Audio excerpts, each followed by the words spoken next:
All right, the recording has started. So, hello everyone, and very warm welcome to today's webinar. We are truly delighted to have you all with us today. By popular demand, we are running this webinar again, which means this is going to speak volumes how important and practical this conversation is for HR, L&D, and OD leaders. Before we dive in, I am going to take just a minute to share some of our Grow with Satori's upcoming sessions. The first one is connecting the dots systems thinking primer. Basically, systems thinking is your guide to holistic problem solving and strategic decision making. It will help you untangle the complex web of interconnectedness, and you can check out more details about this workshop on the link in the coming up in the chat, which is coming right now. All right, there is another open house coming up for all the HR, L&D, and OD leaders titled Beyond Slides, Designing Truly Experiential Learning Sessions. That can help you answer your question to how you can design experiences where learners discover answers themselves and never forget them. You can join our GWS Learning Guild to participate in this discussion. You can find the link that is coming up on the chat right now. All right, now on to why we are here today. 360-degree feedback is often where the story ends for many organizations. You do a survey and nothing moves from there. With reports, scores, and PDFs all in place. But as we know, collecting feedback is just the starting line. The actual finish line is where the feedback translates into leadership growth, culture, and business outcomes.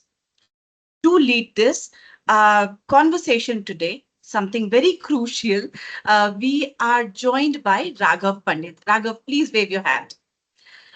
Raghav is a seasoned HR technology and business development expert with over 17 years of experience helping organizations grow through online assessments, organizational surveys, and leadership development.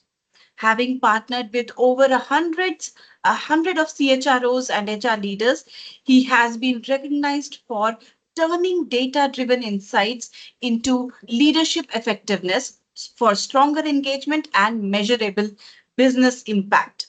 We are so glad to have you with us, Raghav, today and lead us through this conversation today. Over to you now.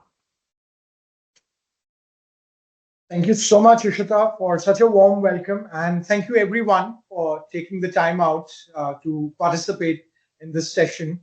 I'm going to make it as engaging as possible because there's a lot of theory that is involved in terms of how a 360 process gets executed. Before I start the session, I'm going to quickly talk about what we are going to cover today. And I'm going to start with an open question to everyone. So today's session's agenda is to actually talk about what 360 is. So where did it start? How did it evolve?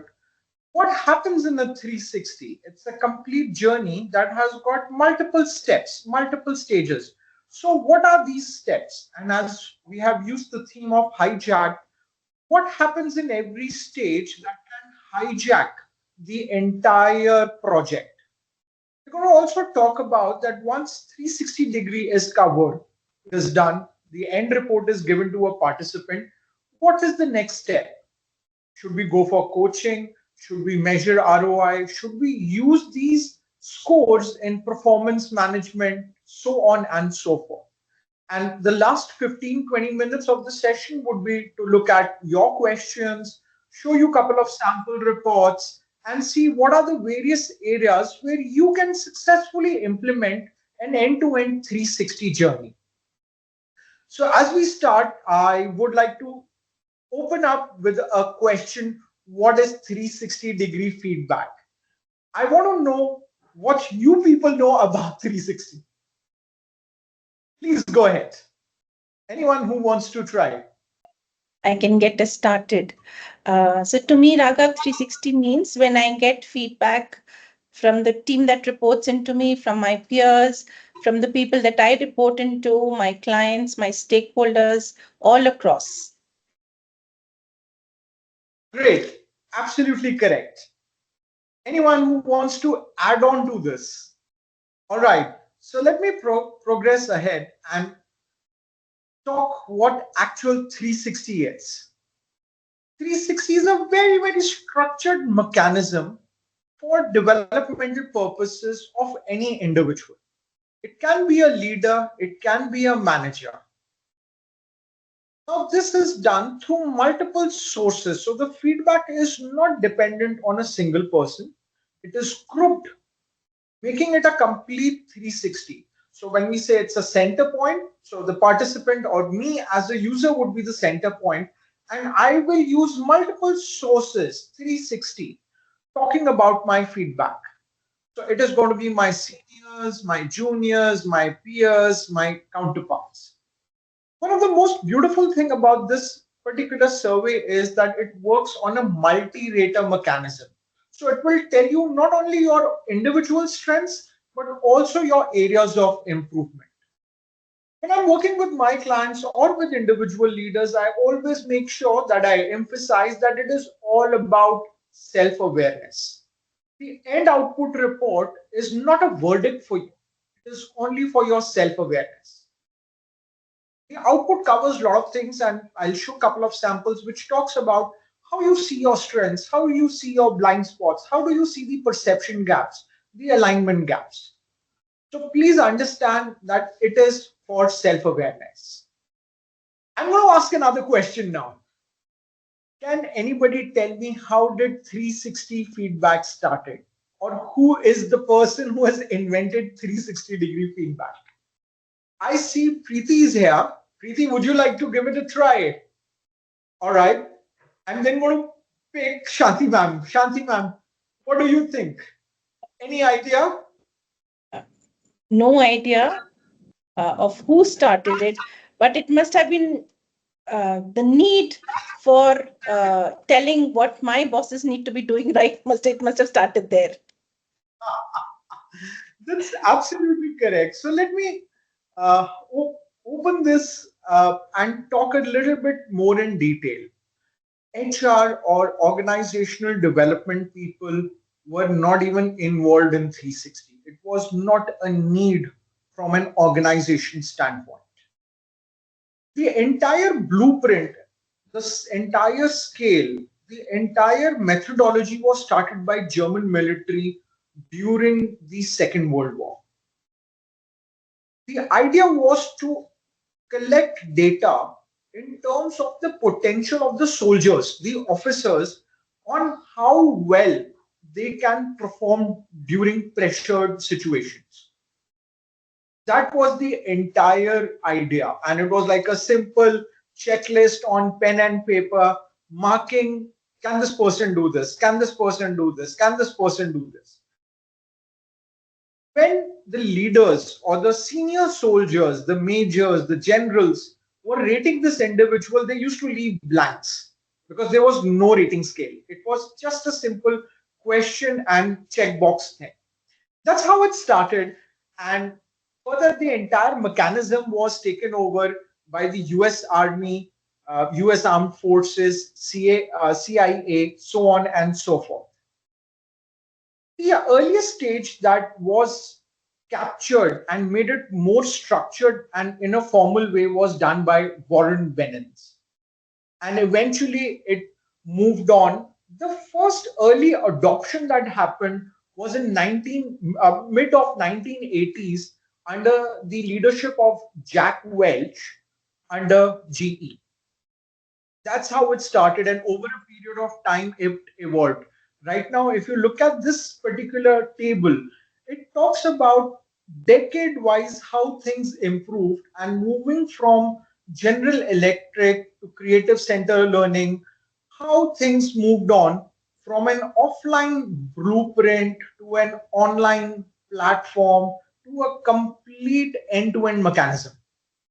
So the entire blueprint is now online, AI coming now, makes a little bit more advanced of how you can make it more structured process. AI, most of the part right now, what is happening is being used at two different levels. One is in the questionnaire, so you can run the survey like not only a traditional question and answer, but like an AI conversation. The second is in terms of using AI models, large language models, to summarize reports. So that's where we are. Now, this is all about talking the how the evolution is. Let's now get into the practicalities of how the execution happens of a 360. Before we talk about the execution, I want to check with anyone who's done a 360 either once, twice, or is doing it on a regular basis. I want to know their experience and their challenges. I'm opening this house. Please go ahead. Share your thoughts. Share your experiences. Hi Raghav, Kavya here. I So I have done this as an HR professional. Unfortunately, we had to do this manually. So that was a lot of manual work, reaching out to the different stakeholders for one 360 feedback. So it was pre-launch, launch, post-launch. The entire thing was manual. We didn't have the resources to automate it or hire a vendor. That was the biggest challenge for me, to be honest. all right. And how was your overall experience? I know it's very tedious, laborious doing it offline. Mhm. How did the participants perceive the entire process, their feedback? How was that experience? It was well received when we started, but I also think that not all feedback will be taken in. While it is anonymous, it's not always well received again. So there's always this question of, oh, really? Is this really how I'm perceived? Is again difficult to communicate and then take next steps, next actions. That's also challenge for us. All right. Thank you so much, Kavya, for sharing this. And believe you me, you are not alone in this. If you look at the bottom of this particular slide, you can actually see a number derived by study done through Gartner that it's hardly 13% of organizations that actually believe their leadership feedback will be translated into business impact. It is not seen by people as a mirror yet. It still needs a lot of evolution in understanding what is a 360. Anyone else who would like to share their experience? Please, Shanti ma'am. Yeah, I'm a coach and I've done both manual as well as automated surveys for 360s. I've seen resistance from the leader who gets the 360 in terms of acceptance. Immediately, there is this tendency to start reading between the lines and saying, oh, that team member was upset with me because I didn't give him this rating. That's why this feedback. So there's a lot of trying to justify why they got the feedback rather than looking at the 360 as a space where they can improve. Great. Thank you. And believe you me, you are not one of the coaches who has said this. There are many coaches, those who face this issue. I will answer this how we progress in the entire journey. The idea is to make sure that you do not get hijacked in any of these kind of cases. So what I'm going to do, I'm going to share my last 10 years plus experience of the kind of challenges people have actually said to me. I made it very general, don't want to use heavy jargons and technical terms, but people are not giving honest feedbacks. Leaders are not accepting feedbacks. Whatever the questionnaire is being used is very generic.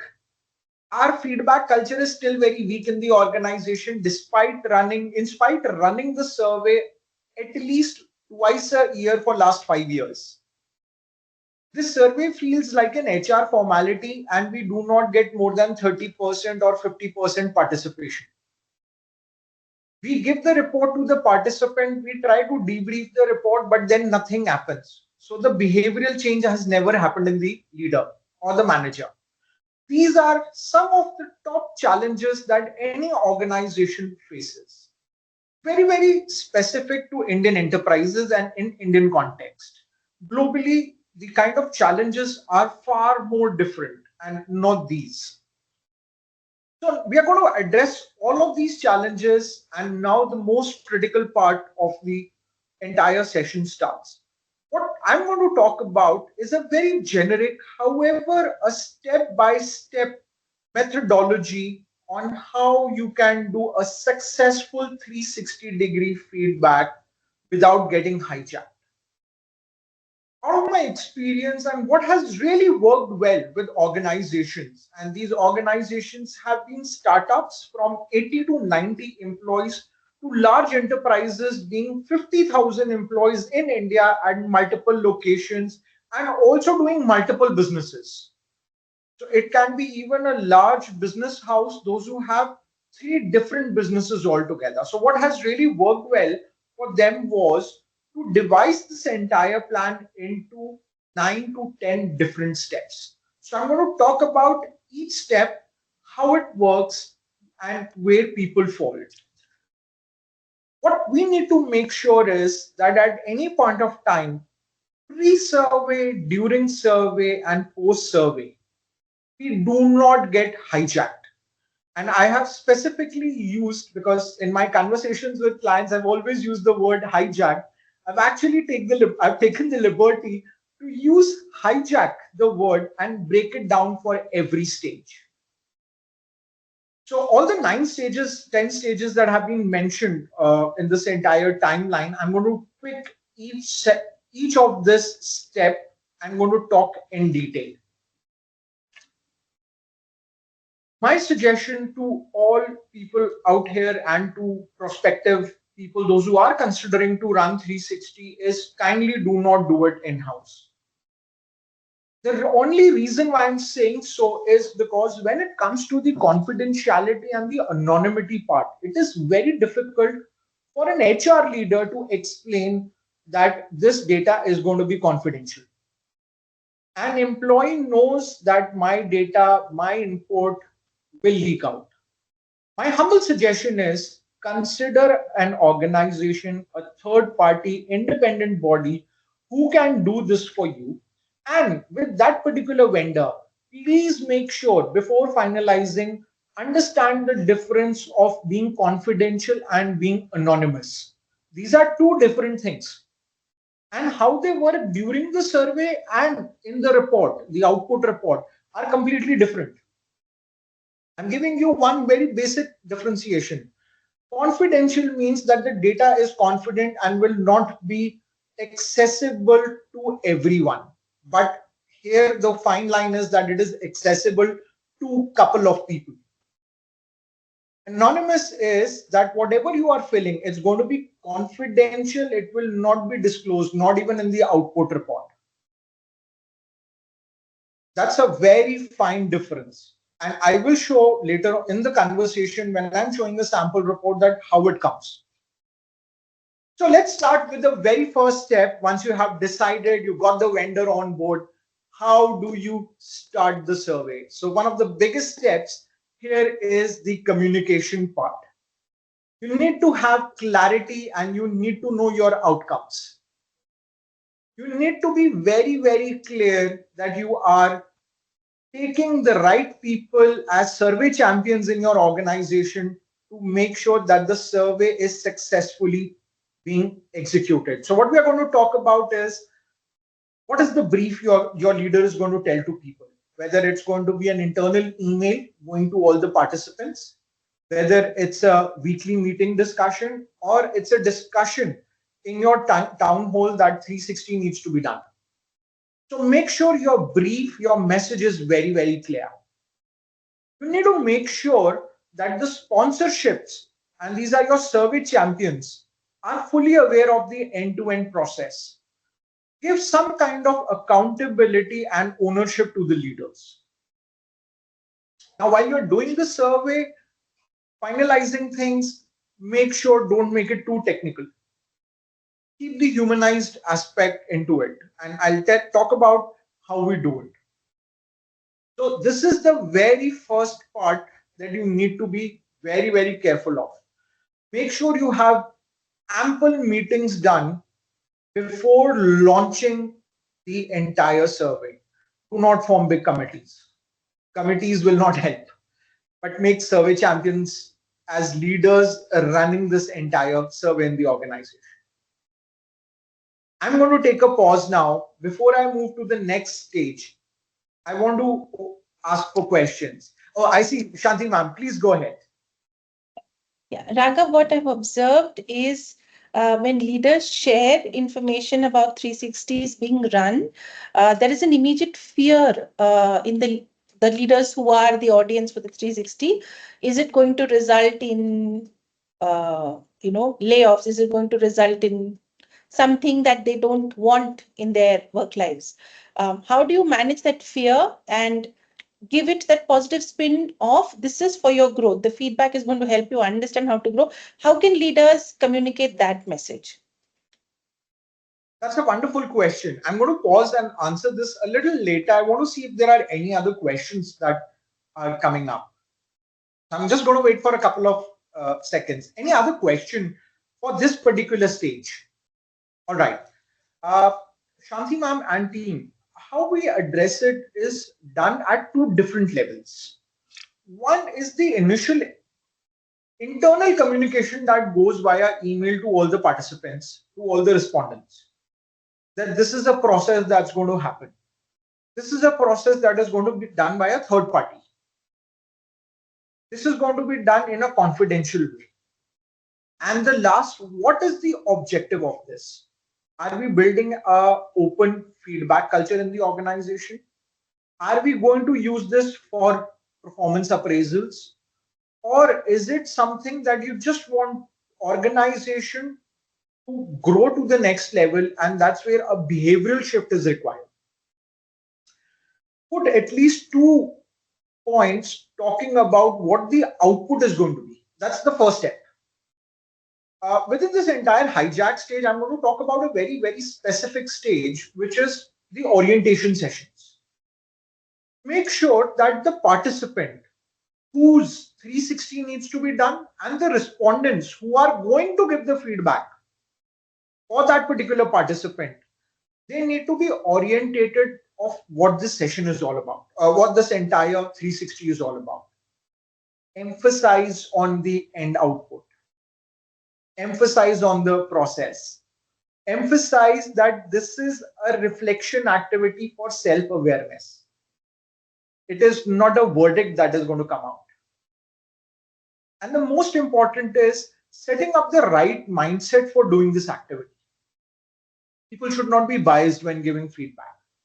They should not feel they are going to be judged. You need to be very fair in giving this kind of feedbacks. So, for example, when I'm working with my clients, irrespective of the size of the organization and the number of people are involved, I always make sure that I do 2 different sessions for the participant to make them understand why this is going to happen, what is it, so on and so forth, and for the respondents to make them understand what is the right mindset. We can also talk about that this is right now you giving the feedback, but for you also it will happen maybe 9 months down the line or 1 year down the line, or maybe 1.5 years down the line. So you should learn how to give feedback. Once you have learned how to give feedback, your reciprocity of receiving feedback will also come. For participants, we can also get to the level where we can talk about what is a Johari window. How do you understand your strengths? Areas that are open to yourself, you know them. Areas that people also know about. But what about your blind spots? What about your hidden strengths? What about your unknown areas? These kind of 30 minutes, 40 minutes orientation sessions really helps. You can make standard PPTs, you can have pre-recorded sessions, but make sure the entire flow, again, it's the clarity and the communication that is very, very important. Once it is done and it becomes a repetitive activity in the organization, it keeps going on there. Great. I'll move on to the next stage, This is talking about, so I'll skip this for now. I'll talk about the second stage, which is about the data collection and mapping. I've seen a lot of challenges that organization face here is during the survey, after the survey. Once the activity is done or it's going through at the last leg, terms that comes are, अरे इसका feedback तो लेना ही भूल गए, अरे इसने तो resign कर दिया था, इसको हमने गलती से मैपिंग में डाल दिया है. These are some of the conversations that are very openly happens between us and the clients. And that's where one has to be very, very careful of the data collection and mapping the people.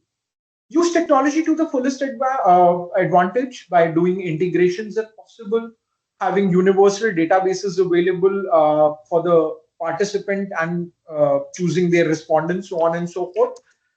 But never ever rush out with the mapping. It has to be very structured for every participant. So how you do it is you look at three different levels of activities that needs to be done.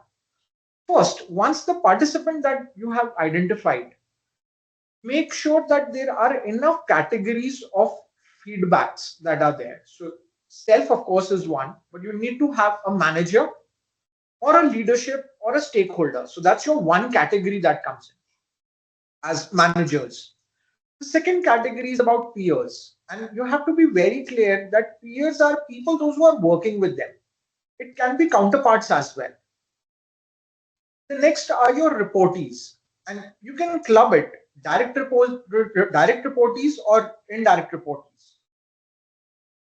And you may also have some clients or some kind of independent observers, people those who are not directly working with them, but are involved in some or the other conversations. So these people can be from interdepartments within the organization. So that's the first part. The categories needs to be defined. The second part is you need to make sure that for every category you have enough people to give that feedback. So the sample size needs to be really high. My request to all the clients have been have minimum of 4. See, there will be some organizations where you will have just one manager. But what about peers? What about reportees? Have at least 4. As high as you want to go, go 25, go 30, but don't go to 60. Have 25, 30 as an ideal size because everyone may not fill up the survey. Some people may be unwell. Some people are traveling or at client site. So there will be some kind of dropouts, 5%, 10% dropouts can happen. So always have larger number of people mapped. The third and the last thing, which is very, very crucial, is you need to make sure that the respondent should not be giving feedback for too many people. I have seen in one particular organization, and this is something very recent happened about 4 months back, where a single person was giving feedback for 89 people. It was a massive thing for that person. That person actually had to put 5 days just giving feedback. The survey questionnaire was almost 42, 43 questions with about 3 subjective questions to be typed out. Imagine the kind of pressure that person would have gone through during working hours and post working hours, and the kind of benchmark, the mindset that person needs to have for giving feedbacks. So always make sure that when you are doing these mappings, these small checks and balances are available. You can use best of the Excel VLOOKUPs, index matches, find functions, and so on and so forth. But technology wise also, there are ways you can do it. If you are running a process which is completely automated, so there are tools that are available where a participant can actually pick up their peers and respondents. So criteria checks can be done. So this is something very, very important that needs to be taken care of. Over and above, kindly make sure whatever relationships are there, they are all sanitized. It should not happen that people should come back to you saying, I have really not worked this with person, or I've just worked with this person on one particular project 6 months back for 2 weeks. I don't know this person. Kindly make sure these small checks and balances are very well done. Your entire journey of 360 will never be hijacked. Now I'll take a pause. I want to know if there are any questions. Otherwise, I'll move to the next stage. Yes, please go ahead. Any question? Oh. Let me move to the next stage then. This stage is about orientation sessions. And as we were talking between Shanti ma'am and me a few minutes before, this is one of the most important thing that your third party vendor should do. You can do it internally in your organization if you have the bandwidth, if you have people in your organization. Make a standard PPT talking about 4 different areas. Why you are doing this 360-degree, what is the feedback that you're going to collect, what is the right mindset to give feedback. Maybe have a slide on Johari window, talk about what will happen after this. It is more about making sure that people are not anxious and they do not have any anxiety of what is going to happen. But make sure it also runs in a very, very professional way. So I'm not going to talk much because I spoke about what the session is going to look like. Any questions on this? Otherwise, then I'll move to the next step. It's a fairly very simple session that needs to happen separate for participants, separate for respondents for 30 minutes each. All right, I'll move on to the next. And now the more critical part comes is making sure that the mappings, everything done is intact. This is the last step, which is very, very crucial because then you are going to launch the survey to a whole mass of people. Once a step is taken, it is very embarrassing for anyone to go to that particular employee and say, "Oh, आपका survey नहीं चलेगा, आप feedback मत भरिएगा." So now you need to make sure that everything that you are going to do is taken care of. Make sure your checklists are in place. Make sure that whenever you are approving this data and giving it to the vendor, make sure there are no copy paste errors. I'm just keeping it from a mindset that you're doing it something on an Excel, which is a manual form for every participant. So ideal scenario is that you will have one Excel file. If there are 30 participants, so there are going to be 30 worksheets. Every worksheet will have all the details of all the respondents with their name, their email ID, their relationship, and also their employee ID. If you're going to do it in an automated way, then all of these things are taken care of.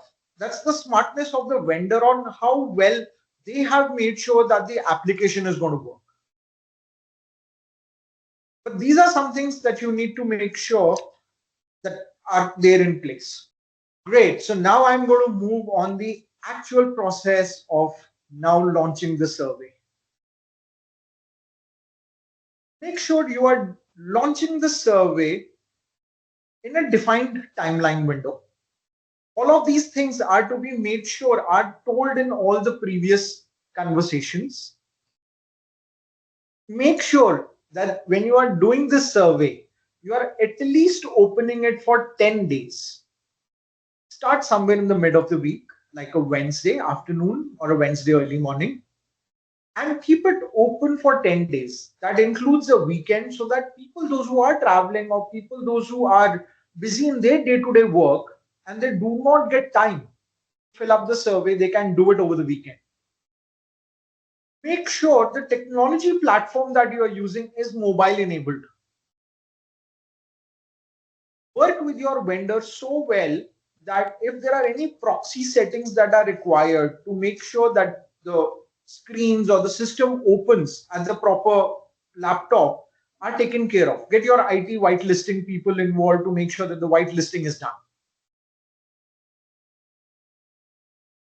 Work with your vendor to make sure they can send you some kind of a daily status report that you can see what is happening, whether people are giving feedbacks or not giving feedbacks. In your internal communications, never point out to a person that आपने feedback क्यों नहीं भरा है. Your anonymity, confidentiality, everything goes haywire then. Send a generic email to everyone that okay, 5 days are remaining, or today is the last day, or just 48 hours are remaining. Or you can work with your vendor. Your vendor can actually do all of this in a very, very automated way without making sure that the essence of confidentiality and anonymity are not touched. So So this is where you need to make sure that your survey is launched in a proper way, your data is collected in a proper way. Now again, I'm going to take a break, and we are now getting into more critical part of what happens once the survey is closed. I'm going to take a minute. Please feel free to ask your questions now. All right. So then let me move to the next step. This is the report rolled out. So the survey was open for 10 days, got all the responses, survey is closed now, everyone can see, thank you messages done, so on and so forth. So now what are the critical steps that you need to make sure happens? Irrespective of how automated or the best technology you have or best experience you are giving in communication, one of the most important thing everybody needs to do is close the feedback loop. The very first step that you need to do is send a thank you email to all the participants and to all the respondents. Thanking, quick line saying, thank you so much for your time that you did this activity. For the participants, the actual communication now starts and making sure that the momentum is in place. In that thank you email, tell them what is going to be the next step. Are they going to do a report automatically in next 24 hours? Are you going to give them the report and sit with them and brief the report? Or is it the vendor who's going to do a complete debrief session for about 45 minutes, a generic run through of the report, and then the reports are going to be triggered? Make sure with the participant you have also clarified that the report will only go to them. Maybe their manager is not involved into them in sending those reports. Or you may have a mechanism where the report is given as a PDF file or a hyperlink which they can download a PDF file to them, marking the HR and marking their manager. So make sure that the communication loop is closed. Now, once the participant has got the report, kindly make sure within 5 days you have done a debrief with them. The reason I'm saying for 5 days is it can be a festive season, it can be a weekend, the person may be traveling, the person may be unwell, but make sure a debrief is done. Debrief, very simple process, 45 minutes, sit with the person, explain the end-to-end report, and also make sure the person has read their report. So if they have any questions, answer those questions. Explain them the calculations, what the calculations are. If somebody is getting hidden strengths, explain what is their hidden strength, what it actually means. If there are blind spots, what are blind spots? What it means, how it has been calculated, so on and so forth. So this actually creates a very strong narrative by now with the participant to use their report. Now they understand the construct of how everything is falling into place one by one by one. Make sure if there are any specific issues that are coming, that needs to be addressed very well, immediately. For example, I've been working with a client that happened about 2 years earlier. They did 360 feedback and they matched with the performance score. So it was a part of their performance management. People with low scores and people with low feedbacks, a lot of letters started flying around. And to be honest, pink slips. Kindly make sure don't do that. You have to be very, very cautious of what are you communicating. So in your initial context, if you have set up these things in place, then there are no repercussions. And then there are no news flying out that, okay, this organization is doing mass layoffs or this organization is asking people to leave. Again, I'm going to take a break now. I want to ask any questions that you all may have. Please. How can an assessment manage the biases? Uh, Raghav, suppose you're my manager and I'm giving you a 360. We've had a fight yesterday. I would not want to score you well. Forgetting the entire year that has maybe been phenomenal, but my yesterday's experience has ruined it. And so I'm going to.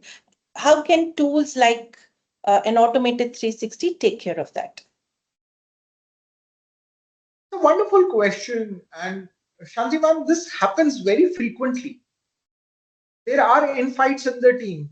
There are trust issues in the team between managers and people. And there are times when these things do happen. What happens in the orientation session is when we are setting up the right mindset, there are a couple of very specific things which are communicated. I'll be happy to share that one particular slide which talks about the right mindset, and I'll do it once I complete all these steps. This is never a single instance based assessment or a single instance based feedback. So no matter something happened last night should not affect the overall feedback. It's about the behavior, it's not about their personality, because it's a behavioral shift that's happening. So it is not only one question that would cover it. There would be at least 20, 22, or as high as 48 questions that are talking about that person, because it can be either on organizational values, either on the leadership competencies. What I firmly believe, one night should not create this kind of an issue. If this happens, there are remedies that can be taken care of. The participant can actually then sit with their manager in the presence of HR and say that why everything is marked low. What has happened that everything has, the question needs to be then openly asked. I have not seen that this affects drastically to anyone. I've not even seen a one-off case happening as such. If an orientation session is not done, the clarity is not done, देखो फिर तो गुस्सा अगर, and I'm saying it bluntly in Hindi, जिसने गुस्सा निकालना है ना वो फिर अपना गुस्सा निकाल लेगा. But that should not happen, and that's why you need to have that third party vendor. You need to make sure your basic communication from the leadership to orientation sessions is very, very clear. And that right mindset is a very, very important thing. I've not seen it that I can recall that this would really happen. Very doubtful, very doubtful. I have my own reservations on that. One fight over a night, or maybe two strong conversations, difficult conversations, will not impact a 360. This is something then would be inculcated over the months, over the year. जहाँ मतलब अब वो है कि मैं तो इस team member को जबरदस्ती झेल रहा हूँ तो अब कर देते हैं काम. मतलब it would be that dirty game then. Thank you. Any other questions? Okay, so I'll move to the next step, which is now once the report is given, the debrief has happened, what do you do next? So this is about a report structure. I'll come on to this part later on. It's now doing a group summary report. This is one of the most crucial steps that I see most organizations do miss. It can be done by a vendor also, but I would request the HR leadership team to take this initiative. Make an end-to-end detailed presentation of what has happened in the organization when it comes to 360. It's a very high-level presentation that talks about perception gaps, trends, scores. It talks about what were the various assumptions. You can actually start now looking at ranking. Who are your top potential people? Who are your bottom potential people? Who can be mapped to which development action program? Who goes for an immediate coaching session? Who are the people, those who are strong within the same team can go into group coaching sessions? I have a sample of this particular group summary report, which I will show. So I've made a note. I'm going to show 3 different files once I complete all these 7 steps. But this is one of the most important thing to have a group summary report. Now, once you've done this group summary report, you can use it at multiple wins. You can actually share it with everyone in the organization in terms of carousels or some other way, showing that your organization is open culture of sharing feedbacks, receiving and giving feedbacks. If you can professionally manage this report with actual numbers and a little detailed and not just high level, you can actually give it to your board of directors. Present it to your leadership development team of what the entire thing has happened within the organization. So it gives a lot of trust and credibility from an HR standpoint or the OD team standpoint that yes, a successful project has been done in the organization. I'll share the template and I'll be more than happy to help people in terms of making these kind of reports. Very simple, don't need much work if you have your data points in place. Coming on the last crucial steps, we are going to now talk about development action plans. What needs to be done? Yes, I have my strength areas, I have my vulnerability areas or development areas, I have my blind spots. What needs to be done? Please do not work it like it's a homework and we have just completed the process. So this is your development action plan. Kar lo. It will fail. You get hijacked in the organization. अगले साल participation कम होगा. People will not participate. People will not fill up the survey. Please make sure the objective and the intent is there. And that is again told to people that this is your report, this is your development action plan, and why they need to go for this development action plan. Make sure your accountability gaps, everything is covered. Do your monthly nudges now. In case if you have involved a coach, let the coach do it. And I will talk a little bit more about coaching, what are the various things you can do within the premises of coaching or training that can help you. So I'm going to again take a pause. Any questions, please ask. We are now on the last two steps of this entire flow, at least the milestones and the journey of 360. All right, moving on to the last steps, the final closure. Make sure everything is documented. I don't encourage to make LinkedIn posts by the HR and to be posted, but internally, make sure everything is documented and it is celebrated within the organization. Any anxiousness, any anxiety that would happen or is going to come in the future batches will actually subside. That is going to be something which is very, very important. People can then see that the progress has happened. It becomes a repeated, easy effort for you to run it in the organization. Great. Now, let me stop here and talk a couple of things that I was saying that I will show how it works and different things. I would like to ask one question to Kavya if she's in the session. Kavya, you mentioned that you did everything offline. It was manual. I want to know why it was not an online. Was there any specific reason for that? Raghav, it was budget issues. Okay, I can completely understand. The only reason I asked for this is one of the toolkits that I usually share with my clients. This is a sample for them. This is for people, those who are going to do this for the first time in their organization or those who intend to do it first time this year, next year, but they have some kind of an idea. One of the most crucial steps is that the end output report should come correct, and the correctness or the accuracy of the report will only come in a measurable way is if you have a structured questionnaire. So now I'm sharing a word screen. Somebody can give me a thumbs up if you can still see the screen. I'm showing a screen talking about what is required. So whenever you design a questionnaire, you can actually consider running the questionnaire from two different perspectives.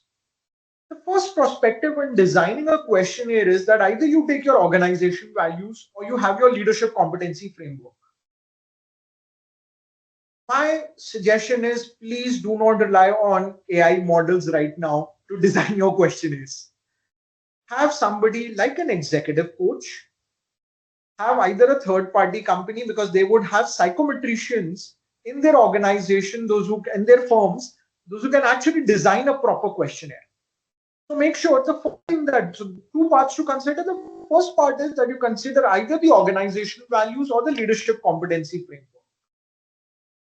The second part is that whenever you are running, making this questionnaire, make sure you do not run it like a standard questionnaire. There are standard tools available, they do wonderful work, but one shoe will not fit everyone. So try to make sure that you have a different set of questionnaire for your managers, different set of questions for your leaders, maybe a different set of questionnaire for your first time managers. It becomes a little more relevant when the end output report comes. Uh, so this is only for Kavya, very, very specific thing. So this is how I shared the questionnaire. This is a sample document, a toolkit.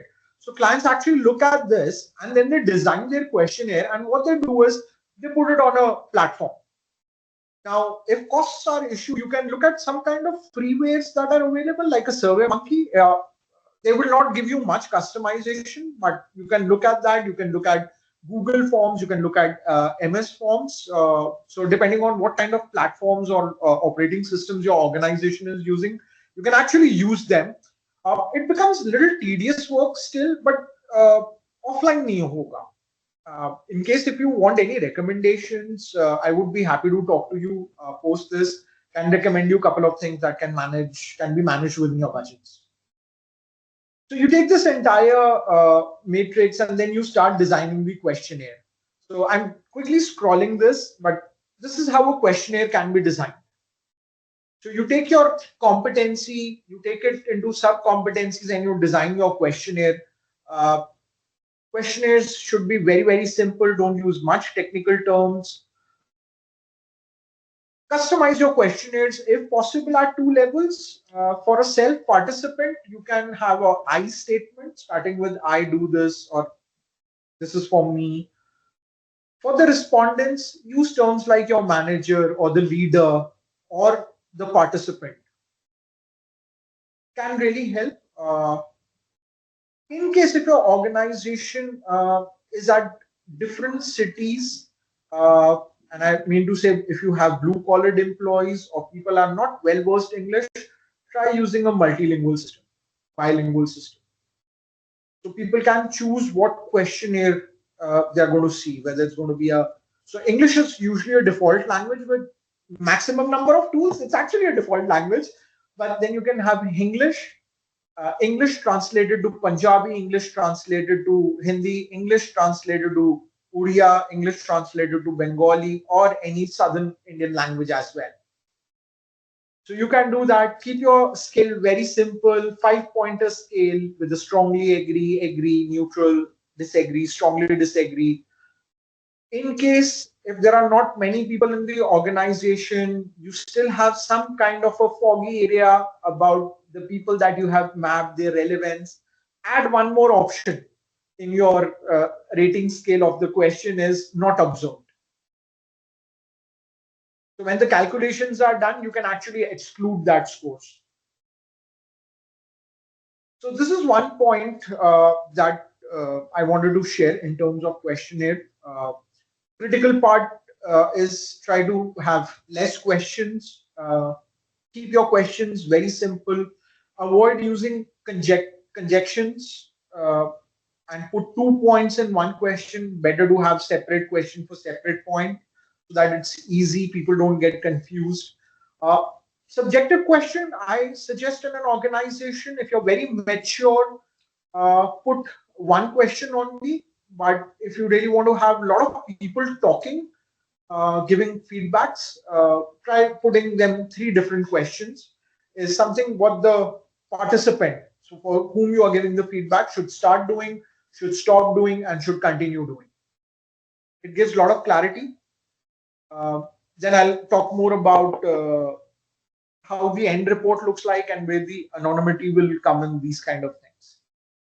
I'm going to take a pause again, going to sip some water. Want to know if there are any questions regarding designing a questionnaire. Raghav, I'm going to ask a couple of questions, keeping my audience in mind. A number of HR and L&D leaders say that we've got our values, our leadership skills and behaviors already defined. We want to create a questionnaire to evaluate those behaviors, those traits. What is your recommendations around creating questions with the very specific set of competencies that the organization wants to develop? All right. I've made a note of this. Any other question? So, yes, it's very much possible. That's where I have been doing a lot of work in the last 15, 16 years when it comes to doing organizational surveys. Uh, Standard tools will not cover that. So, my recommendation is don't go for standard tools. If you still want to stick with standard tools and want to have some industry benchmarks, then you have to pay a good price as a premium to customize things. My suggestion is always look at what your competencies are, what are the behavioral indicators. If your organization is well matured, you will have basic, proficient, and advanced traits as well, or the expectations defined. Find a psychometrician, find a third party company if you can. Otherwise, find a psychometrician who can actually design the questionnaire. Find a coach who can design the questionnaire. There are coaches, executive coaches, those who can actually design the questionnaire. Design the questionnaire so that it becomes easy for you to translate it. Then technology is no rocket science. Your mapping is no rocket science. You can easily do a copy paste of that questionnaire from a Word or an Excel file to the technology platform. I hope this answers your question. Okay,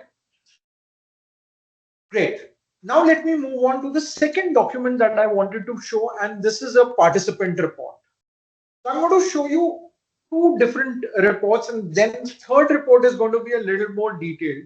But once you have run the questionnaire, what you need to show is a very, very simple report, easy to understand. You can either have a column graph or a bar graph or a spider web, but the report should talk about what is the overall score the person has got. This is not a detailed report, so right now I'm not going to talk about अच्छा वो out of 5 score था, but all these things are need to be there in the report, so it's very easy to understand. And basis on the competencies or the organizational values, you give them the score. So something which is very easy, plain, simple to understand. For people right now, those who are not doing it for the first time, those who are mature enough, it's a repeated cycle in your organization. After your first report for the same participant, your next report should be a delta report. So your delta report should have something which is very simple, that when was the first 360 done and when was the second 360 done. It's a sample, so you'll see same dates, but these are two different dates. And where the delta is. So it's either on the negative side or the positive side. And for every competency, what has changed? Some competencies have gone down. There's a lot of dip in emotional intelligence and goal setting. Have a comparison report year on year. Ideally, it is the first 360 you do. Go for that entire 6 sessions of leadership journey. Do your journey well in 9 months' time.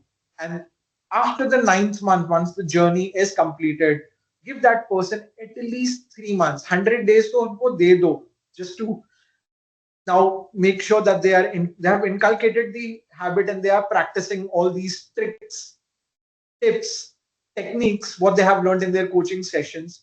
And then by the 100th day, then you run another 360. But don't try to put very close timelines to make sure that all the checkpoints are done. Now, what I'm going to show is a really detailed report of what a participant actually sees. So the report structure needs to be very, very simple. It needs to talk about what the report is, how to read the report, what is the rating scale, who are the respondents. These are something which your third party vendor can do. If you're still doing it internally in your organization, please feel free to use AI tools, put a lot of information to them. If you need help in writing the prompts, I'll be happy to give prompts as well. I'm an avid user when it comes to ChatGPT and Perplexity. Other than that, there are other tools which I use, but these are two of the best models I've been using for almost a year now. Paid versions, you train them very well, you ask them a lot of questions, make sure everything is getting done in the right way. They will give you all this information. So it's very easy to design this content. Now I want everyone to go back and think about the confidentiality and the anonymity part. that's now that is something now will come in the report. So this is the first part where now this tricky thing happens. It's a sample report, so I do not have high numbers, and I've just copy pasted from one column to another column. But what happens is, except yourself, you have peers, managers, and reportees. You can club them together. So for reportees so direct reportees and indirect reportees are clubbed together here. You can actually do that. And what you're saying is that the number of people that were nominated and the number of people that have responded. So at no point of time, names are getting disclosed here. Similar thing. So I'll continue with the reports. All the fluff is here, which is for the participant to read. But now when you start looking at scores, so this is something on a competency, leadership competency, where there are a couple of competencies. What was the participant score and what was the entire organization score? So this is a sample report for an organization that we did. So we've just did some changes to maintain the authenticity of the report. But it talks about where the organization score is and where you have scored. So this is how that differentiation comes. Now for each of the competency, there are questions. So I'm going to first talk about each competency and what the score is for this particular participant. This is where you will never see who has answered what. Now, if this person has just one manager, then you know that the manager has scored 4.5. But if you have a manager and a skip manager and maybe a department head, so then it's the average of 3 people. You will not know who has scored what or given the score to you. So this will go for each competency and similarly. So I'll quickly scroll down. And now for every competency, the questions that are there, similarly, you see the categories or the raters that are there. You will never see who that individual is. That's where your confidentiality and anonymity comes in. As I spoke about subjective questions also, I'm just going to scroll through this sample report. When you even look at comments, these are the comments, how it comes. It's all mixed up. I use a very specific platform. How the platform works, it even randomizes the comments for that particular question. So you cannot, even when you're looking at the comments, you cannot find any trends. That, okay, this is a trend. Maybe the second comment is coming from my manager everywhere. The comments are actually randomized for every question. That's the kind of technology that solutions that are available. So this is how a complete 100% confidential anonymous report is derived. I'm again going to take a pause. Want to know any questions? All right. Want to check with Kavya. Kavya, are you in sync with us now? Is this the kind of process you guys did? Yes, that's right. Wonderful. Awesome. Like Shanti said, we do base our questions on our company's leadership values and organizational behaviors that we want to measure. So the questions are very specific and it comes from the global team. There's less flexibility for us to then fine tune or change it because it's a global governance then. So that across the globe leaders are evaluated on the same scale and it's standard. Great. So, Kavya, I'll speak with you, or maybe you can reach out to me later on after the session. I'll help you how you can do it in a very, very smooth, structured, scientific, and easy way. Sure.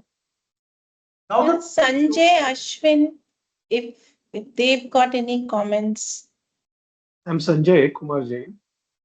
I'm a faculty actually in science and history, but I'm interested in HR, similar surveys.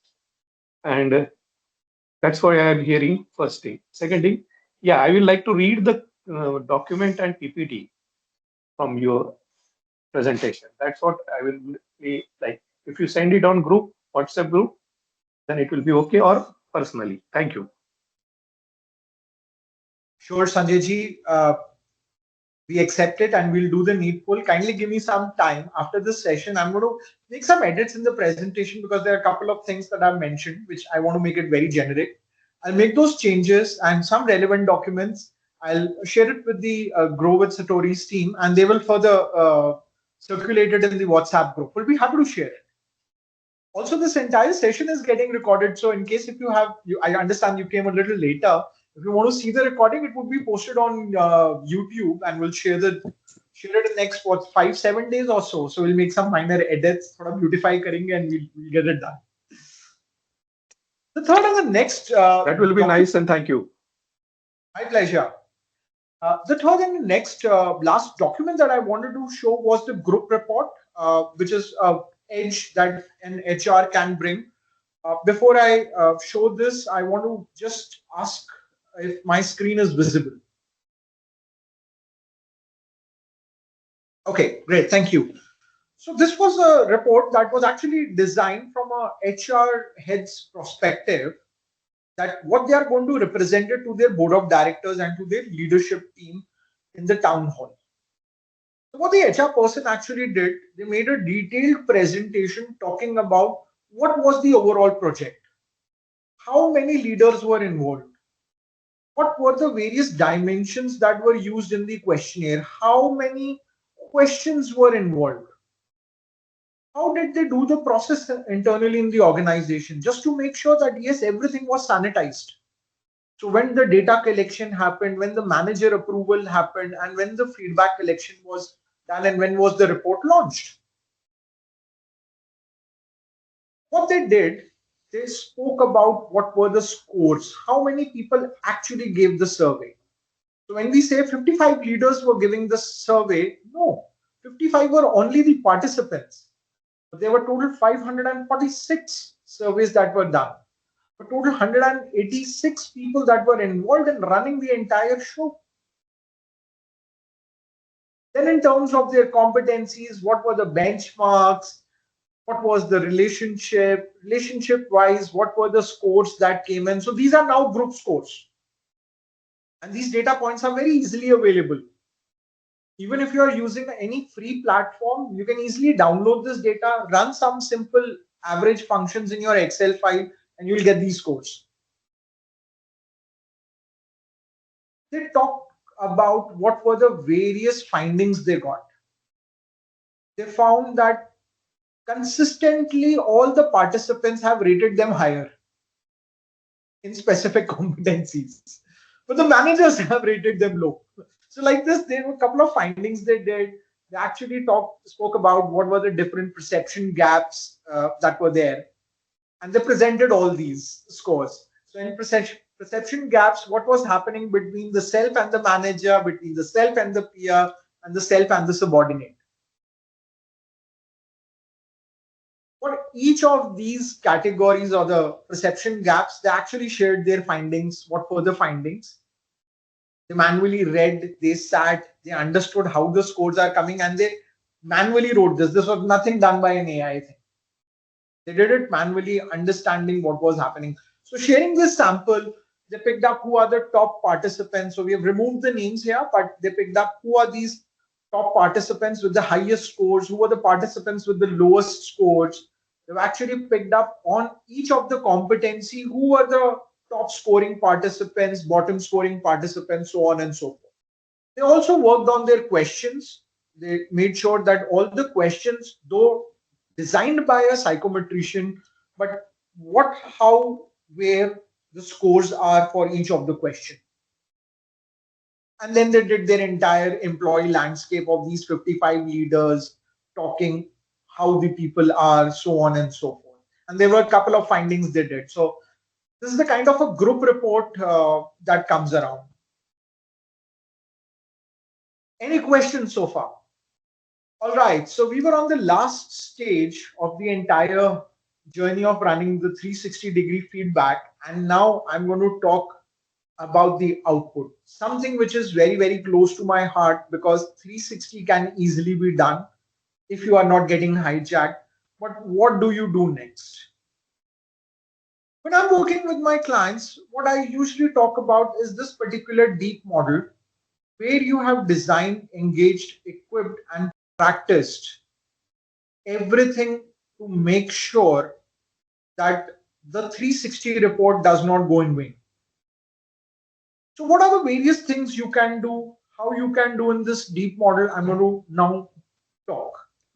I'm going to skip all of this because I was keeping in mind this particular slide. What I wanted to talk was keeping in mind that people are going to share a lot of challenges because they are avid users or they have been running at least 3 or 5 cycles in their organization of 360 on an annual basis. Apparently, I do not see that kind of people right now. No worries. These are a couple of questions we'll talk about later, maybe in our next session, or when you have done 360 at least 3 times in your organization, and then only these questions would make sense. So now what happens? Let's talk about the debrief session. So you have done the debrief session, the participant had understood the report. So all the information has been given. Now, how do you transform that person? I've been working very closely with Grow with Satori's team and Shanti ma'am. And what are the various things we can do to develop that person? It can be a leader, it can be a first time manager. So there are 4 different ways you can look at doing things: activities, learning sessions, or transforming and making sure that these leaders, these managers show a behavioral change.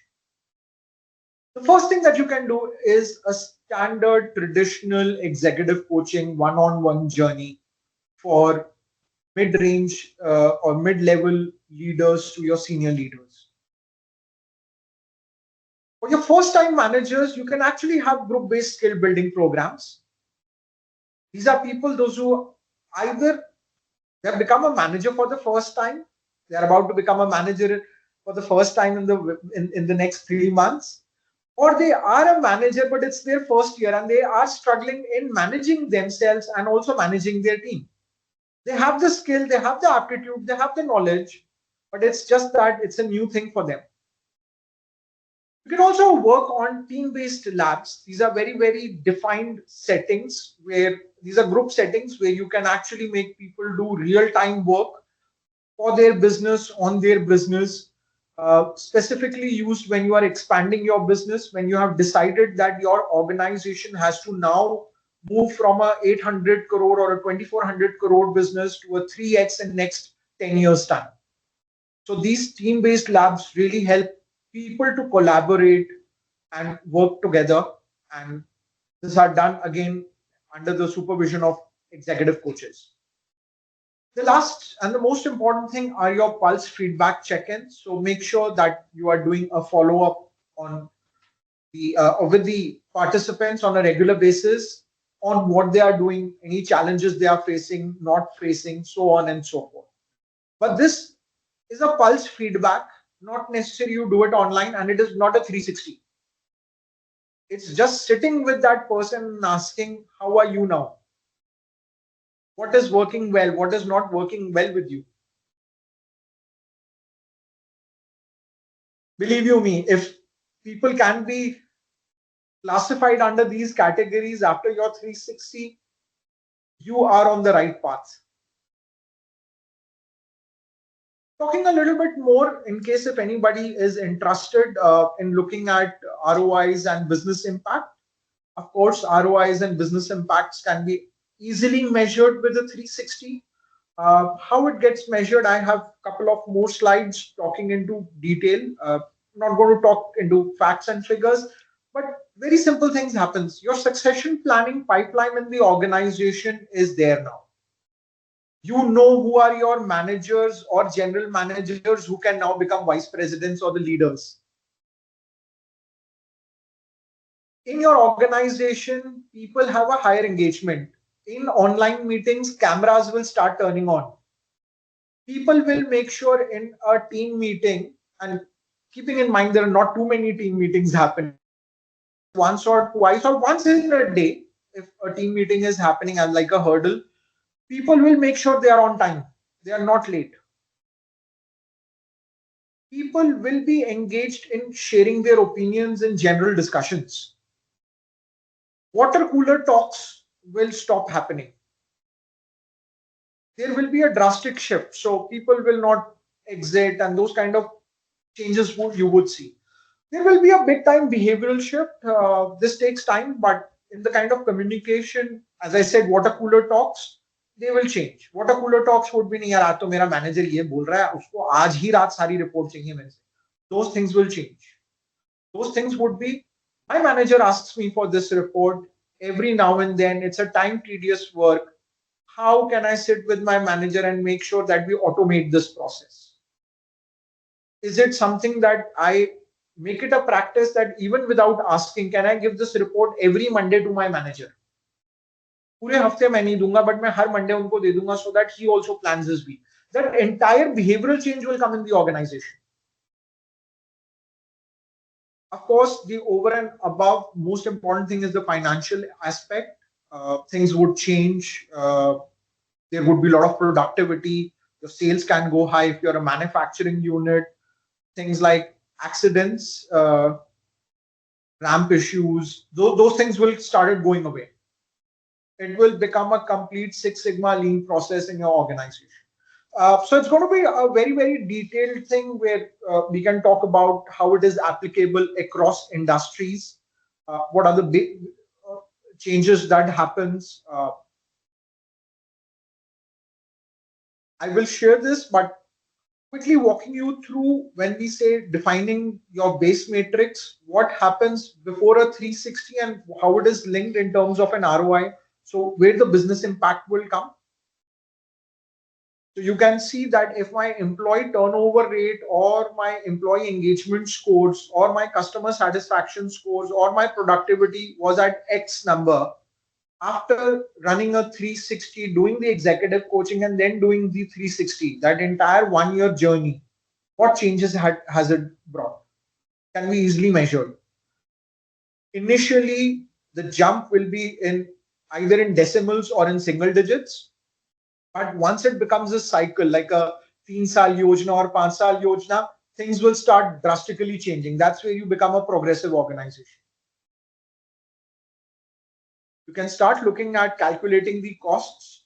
So the tool, if you're doing it internally, how many HR people were involved, what resources were used, how many printing flex banners were printed. You can calculate the number of employees that were involved, their man hours, people giving feedback, their man hours, the cost of the coaches, their travel costs, so on and so forth. And you will see where the change has happened. Hard hitting business numbers results would cover up all these costs. If your organization becomes a 2x organization, not even a 3x, 2x organization in 3 years' time, all these coaches cost, tool cost, everything is recovered.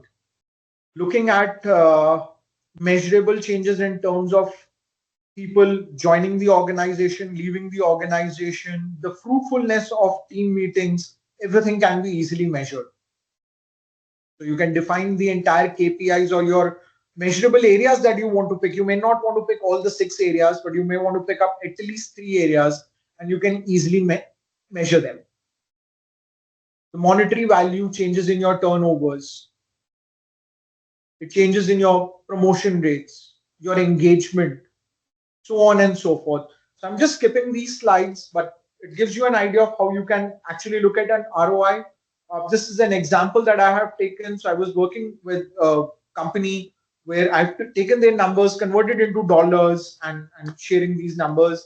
But they actually saw a very big ROI doing an end-to-end journey for almost 2 years. This is another way you can look at things. What was your input? What was your output? What was the outcome and where the increase happened and what was the total impact in terms of ROI? So depending on the organization, their business, what they want to achieve and how they want to measure the ROI, there are multiple ways you can look at. I'm going to be very cautious of the time. I'm not going to get into multiple factors and I'm not going to repeat a lot of information here. Want to ask questions now. I understand that we have now limited time. What are the things that you want to do? Anything that I can help you with? Any questions? Please feel free to ask. Okay, let me ask you a question to all of you. Anyone who wants to do a 360-degree tomorrow, either for your organization or for your client, what is the next step that you are going to do? Okay, Let me put it specifically to Shanti ma'am. Is that okay? Absolutely. The thought that was coming to my mind, Raghav, is that I'd like to figure out the purpose. Why? What is the purpose for my 360? Why do I want to use it? How do I want to use it? And then work backwards. Absolutely. And make sure you link it to the business. When you are sitting with the HR or the business leaders, ask them what they want to do it for. Even if a vague answer comes like we want to do behavioral change, you are a fabulous coach. You will translate it what that behavioral change is, but get that one particular objective or the outcome from them. That's very important. Great. Uh, I cannot see many people. So what I'm going to do is I'm going to say thank you. I'm going to do a stop sharing of my screen and let me ask questions to multiple people here. So Kavya, we have been speaking a lot. And Kavya, you have to do it next time. What is that one thing you're going to do?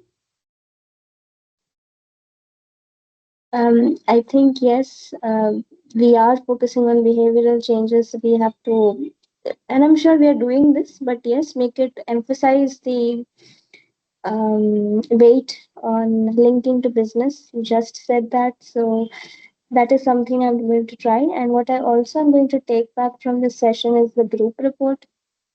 I think that was really interesting. I have not prepared that ever, so I'm going to take back that from today's session. That was really, really helpful. And that's going to be one of the deliverables for me, I believe. Okay. And Kavya, I understand you're from the HR background, right? That's right. Great. Kavya, for you, then the next step when you're working with your business leaders, and you have to be very open in these kind of questions. When somebody says to you it's going to be a behavioral change, ask what are the behavioral change. Mhm. Give me behavioral change. Give me 5 behavioral change that you want to measure. I'll give you an example that I was working with a client and we did a 6 months journey with them. It was a very fast journey that happened and not for 9 months. Their behavioral shift was very different. Their behavioral shift was less meetings in the organization. Leaders to be very, very proactive. And it was demonstrated. I'm not going to disclose the name of the client. They were already doing wonders and everything moved on to the next level. This particular organization has something to do in manufacturing and they are exporting items to Europe, Eastern Europe specifically, Russia, Ukraine, and areas of Middle East. The Russia and the Ukraine war happened. The leader was so prompt that, and that was from an operations standpoint, the leader actually over the weekend wrote an email to everyone and sent it that what are the things they need to do from Monday rather than coming on Monday and saying, Ab kya karenge? That's a behavioral shift. So make sure when your business people tell you we want to do behavioral shift, ask them 3 or 5 points. What do you want to measure in your behavioral shift? So this is one example that we had. We had similar examples of dysfunctional teams that we did, and we saw a lot of changes happening when it comes to behavioral shift. Let me move on to Smriti now. Hi, Smriti. Hi, Raghav. How are you doing? Yeah, I'm good. And you? Wonderful. I am doing good. It's a Friday evening, so I'm on a 10 on 10 scale. It's a very small week that has happened. Wonderful. Smriti, how is the session for you? Any questions? Anything that I can help you with today? Yeah, actually, the session was very good, and I also I'm like a first time manager, so like I am a deputy manager in HR also, and like I'm a first time manager also. So I got to know new like I learned new ideas and all. So we are like going to implement some of this into the team as well. Wonderful. That's good to know. Please feel free to be in touch with the GWS team, Rohit Satori's team. Yeah, like I am working in GWS as a deputy manager HR. Right, wonderful. That's good to know. Yeah. Great, wonderful. So now I'm going to pass on the session back to either Shanti ma'am or Ishita, and Ishita. please let me know what are the next steps. I have shared whatever I can. I'm happy to answer more questions. Thank you. Lovely. Thank you, Raghav. Thank you for giving your time to explain something crucial like this. Um, Conversations like this have lot of questions cropping up in the mind while thinking about it, while listening. Um, we heard it from one of the participants. The challenges that any HR leader uh, faces while they conduct a 360-degree. Uh, and that's something of course a third party, like you mentioned during the webinar, that a third party can certainly help making it anonymous, supporting them with the text, or at the various aspects that can really help the various HR leaders and organizations to successfully run a 360-degree. And um, while going through this webinar, once again I felt the same thing, why you actually call it feedback to follow through, which actually makes sense. It is a report is never enough. It has to be supported by the action plans which are getting executed eventually. Lovely. Uh, if we do not have any further questions, we can wrap up the webinar, or we can share our thoughts if we have any regarding the session, what we want to hear next from Raghav. Is there something specific that you want to hear about from Raghav? Because he's an expert of this, so we can certainly get hold of him to share his thoughts, his expertise with us. Anything that you want to ask Raghav again? I'd like to thank Raghav. Last time I had missed your session, Raghav. I'm so glad I was able to make it today. Wonderful session. And I hope when we share the recording back with our community, there might be more questions, more thoughts. Would you be open to sharing your credentials so that people know who to reach out to? Can I tag you somewhere, somehow, so that people are aware? Sure, Shanti ma'am. It's a pleasure to be working with you and doing these sessions. It's a wonderful experience that I'm getting this platform to share my knowledge and my experience and things that are working well in the Indian context. So, more than happy, please feel free to tag me and share. And I would be happy to do more sessions like this. Thank you, Shanti ma'am. We wait for anyone else who wants to share anything. I think many of us have already shared our thoughts and what we felt about this session. Um, yeah, let's wrap it up, Raghav. Thank you once again for being available, giving your time, um, and helping us answer our queries to make some life more easier while they are planning to do a 360-degree for their organization, of course, for good. Thank you so much, everyone, for joining us on this webinar. And we wish you a wonderful day ahead and a great evening. Thank you so much. Thank you, everyone. Bye bye. Thank you. Bye bye.